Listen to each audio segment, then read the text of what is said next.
Welcome to GwinnettPrepSports.com. Todd Klein and Will Hammock here talking football. Will, and this week we're talking about the prevalence of the two-way player.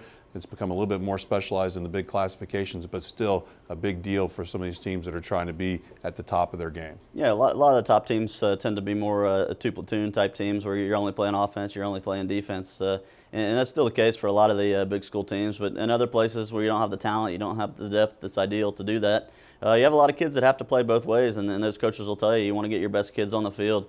If the kids are usually willing for it, they want to get on the field as much as they can. So if you got talent and you have to use it both ways, that's what a lot of teams have to do when they don't have the depth. And this year, Will, up to this point in the season, what team, as far as the big classifications, 6, 5A, has stood out to you in Gwinnett as far as utilizing the two-way players the best? I think it has to be DeCula, and I think obviously DeCula is one of the smaller 6A teams. I think that maybe don't have the depth that other schools have, but their top-notch players are big time. You look at guys in their entire secondary kind of splits the carries at running back. Guys like C.J. Mays, Keelan Fraze, Jock Evangelister, Kevin Ficklin, those guys, and even at the linebacker position, Cook and Brashear come over. And of course, Bijan Shirley plays nose guard and then fullback also. So all those guys are doing both-way duty and logging heavy snaps on both sides of the ball because DeCula needs them on both sides. And then obviously over the years, the smaller schools, we've always been used to them being two-platoon type of players. But this year, is there any certain players that stand out to you in the smaller schools as far as being very top-notch two-way players?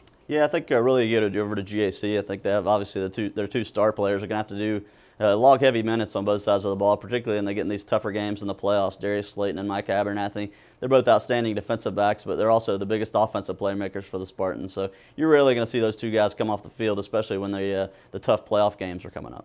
Well, that's all the time we have for this week. Please check us out next week at GwinnettPrepSports.com for more Talkin' Football.